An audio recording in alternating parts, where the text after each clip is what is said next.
Hi,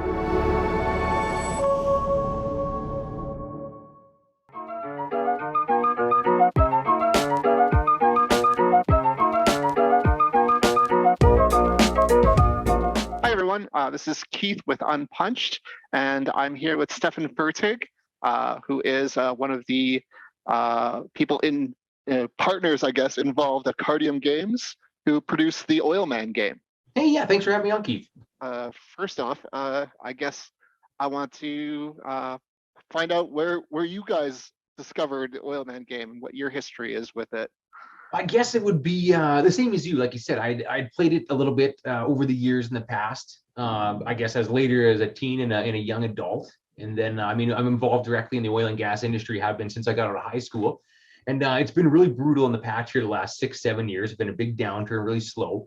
One of my coworkers had come to me, Sanford, the other partner now, he said, hey, we both like this game. We should reach out and just see what's going on. It hadn't been produced. There hadn't been a new run made for years and years and years. So that's how we kind of got the first steps of reaching out to the prior owner. Whereabouts are you guys located? So we're just right in Drayton Valley, like heart of the Pembina oil field here. I mean, it's just an oil town, blue collar working town. So that's about our history. That's our involvement with the kind of the Oil Man game. Kind of fixed what we do with our day-to-day lives. So kind of worked out really good. Yeah. So going from the oil industry into manufacturing a board game seems like a big jump. Were there any fears or hesitations that you had going into it? You know what? I mean, I guess there was no hesitation, but we were clueless at the time. So, I mean, we didn't know. I mean, especially everything coupled with COVID. I mean, it was nothing but the typical backlogs, back order, supply chain issues, all the regular stuff. But it was exciting. That's why we wanted to get into it. It's something totally different than what we're used to doing. We still work in the oil and gas side, and we took this on as a little side project. But definitely totally different than what we were used to doing day to day. What goes into the manufacturing of just a copy of the Oil Man game? What kind of work is involved? There's quite a bit. Like I said, what we have is there's still the original molds that produce the game. So just plastic injection molding is what it is. So when we got these molds, there hadn't been a run done for quite a few years and years. So we had to go through all the molds. We had to get them remachined, all brought up to snuff. Then find a chemical or a plastic outfit in the city who we've partnered with, and they do all of the plastic injection molding right in Edmonton, Alberta there. Well, why do you feel that you guys were really the ones to bring back this story? Do you feel like you were connected with this game? You know what? I mean, I think it was more, it was a cool idea. It was fun. Like I said, I'm a big fan of the game. So was the other partners. It's very hard to find. We were starting to see these games go online for $300 and $400 because you couldn't find them anywhere. So anybody wanted spare parts, spare pieces, you couldn't get anything. So that's what it originally drove us to find the previous owner and get into it. But I mean, it seemed so cool. I mean, we were in oil and gas, and it was just a board game based around that. So it just kind of fit in with our day-to-day lives. So it was kind of cool. So who's all involved with it now? You said you have two other partners? There is myself, Sanford, and then one other gentleman who is kind of just removed from the day-to-day operations of it. But there's just the three of us, like I said, all have the oil and gas background, and that was the whole reason why we wanted to pursue it from the previous guy. I guess for people who aren't familiar with the Oil Man game, would you mind telling us a little bit about the game? Yeah, you basically, I mean, it's like, I guess you'd say true to life sort of deal with the boom and the bust of the oil patch. I mean, essentially you're given a plot of land you have to bid on with a little bit of money, and then you drill on that land, and you have oil at different levels in the game, and the deeper you go, the more it costs. And if you drill offshore, it costs more as well. So you might not hit oil on a certain level, but then you got to go back and spend more money to go to a deeper zone and see if there's oil below that. And I mean, essentially that's it. And some guys go broke early on in the game. Some guys do very well early on in the game, just like it is in real life. So yeah, I think it's really neat that one plot of land might look like it's completely useless until you dig deep enough and you hit like a really big.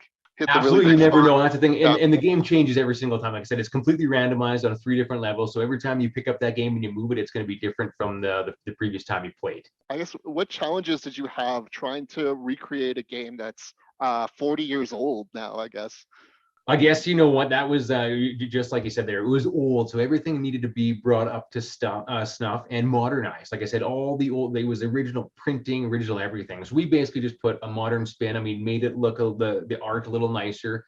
produced a couple bigger bills for the game, but then going through the molds and getting the supply chain down was the hardest part. I mean, we had to deal with the guy getting the molds. That was fine, but they hadn't been used for years, so it was all the remachining, finding suppliers, guys that were willing to take it on, and then actually produce the game, and then printing all the maps, all the paper, all the artwork. It was a lot of little things with a couple bigger hurdles in there, but we seem to overcome it and are making a go of it now. So Was there anything that you had to change from the original one to be able to do it now?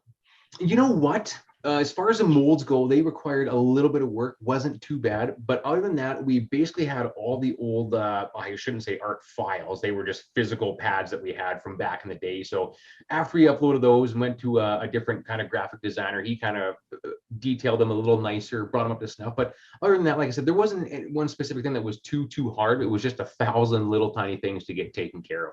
Another thing I'm really interested in is that you're doing most of your manufacture basically locally between Drayton Valley and Edmonton.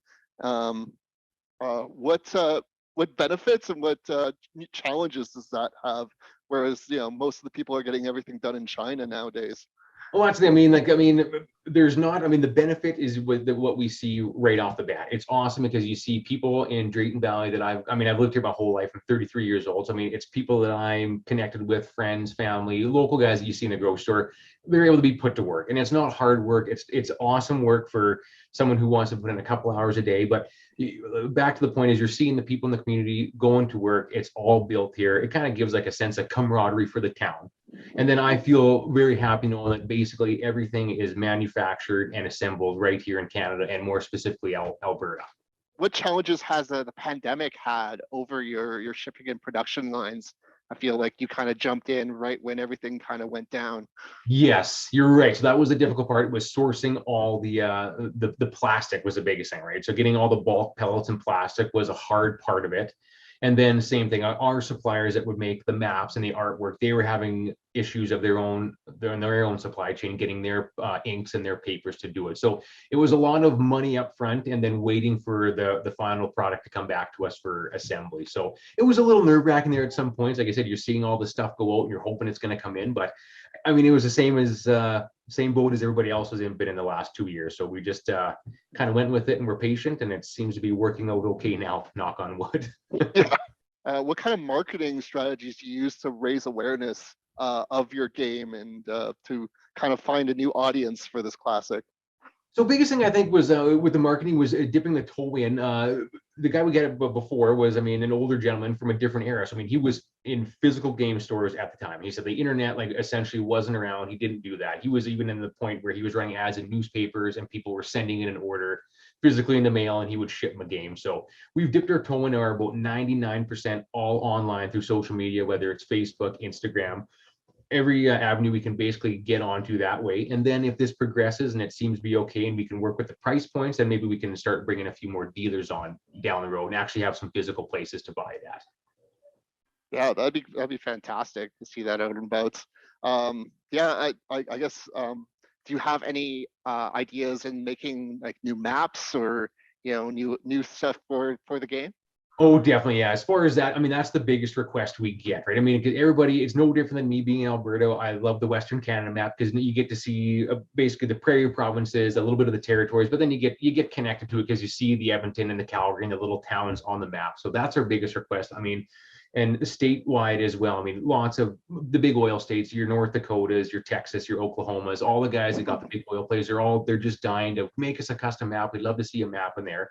And then another one is the corporate orders for lots of businesses, guys that said, hey, you know what, we're tired of handing out the same, cup or t-shirt or hat or jacket. They get an oil man game, we put their logo on their form and they hand it out. And it's been really good reviews that way. So, but yes, you're right. No, number one thing is the maps. Everybody wants a map of the neck of the woods that they're living in. So it's kind of cool to see. Yeah, I'd be interested in seeing a bunch of new maps for that. That'd be a really cool idea. What do you feel that the oil man game is very authentically Alberta? Why is that really kind of gravitated to Albertans? You know what? That's basically where the game has been produced. The guy that I had purchased it from, there was a group of them that had it going, and a couple of guys were from BC, but all kind of had ties to the oil and gas. they basically moved it out to Alberta early on, and it's always been manufactured here for day one. And you get out of the little oil and gas towns, and people have never heard of the game. I mean, there's quite a few people that do, but the majority of people have never heard of this game, and that is because it is so specific to Alberta and oil and gas, and that's where we're trying to really push it out and get it out to everybody there. But yes, no, I mean, it resonates with all the patch guys, everybody involved with the oil patch. They love playing a game where it's based on the industry they're in. Plus, they can see all the little towns that they're connected to, the cities and everything on the maps, like we were just saying. It's kind of neat. So I mean, it brings it home for a lot of people that way. Why do you feel like it's important to support a lot of local independent game designers and game publishers right now? I mean, I think it's in an era where everything is digital and online, and I've got 4 little kids at home, and that is always the struggle, right? Is the constant screen time. And even growing up, I mean, we played quite a few board games as a family and as kids, and it's just, I feel like we would benefit as a society getting back to that. I mean, nothing beats sitting around with your family playing a board game, whether it's our board game, Monopoly, whatever board game you're into. It's just turn the TV on for a while, sit around, and just have a good time playing board games. It's awesome. So any aspect we can support in that, this community is great, is excellent. That's awesome. I guess like what games really gravitated to you when you were young? Any other ones that really jumped out? All the big cliche ones, big Monopolies, the Risk, all that kind of stuff. I mean, and then like I said, back with 4 little kids now. So I mean, it's Snakes and Ladders. It's all anything they want to play. I mean, big into card games, big into board games, anything where you're basically sitting around the table and just shooting the breeze and having fun. That's the name of the game. Yeah, I feel like board games have kind of had a new reinvigoration. At least, especially like in Alberta. Why do you think that board games have really gravitated to people right now? I don't know. I mean, I guess probably with the whole pandemic going on, the whole COVID thing. I mean, everyone's been trapped in the house for 2 years, and no one's been traveling. I mean, I guess you're almost forced to interact with your family and friends again at a certain level, Yeah, you're sitting face to face. You might as well have something, a board or something in between.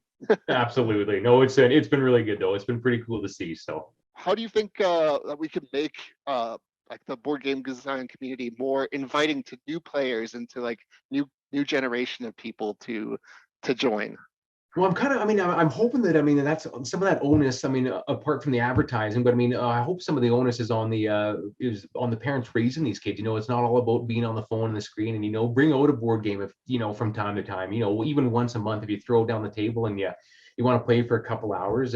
And same thing, I'd love to see more of these little communities, having a games night and trying to bring people together and playing or anything of that aspect. But like I said, it's in a digital world, it's definitely challenging to try and get people to put the screens down and play an old board game. So no, like I said, anything we can do to raise awareness, but it's kind of, I don't know if it's more of an old school kind of thing that people are kind of thinking is cool, is, making its round again. It's cool again to sit down and play a board game, but whatever it is, we'll take it and we'll run with it as long as we can. So. Yeah. Is there a lot of board games in Drayton Valley? Do you find like there's a lot of places to find new games?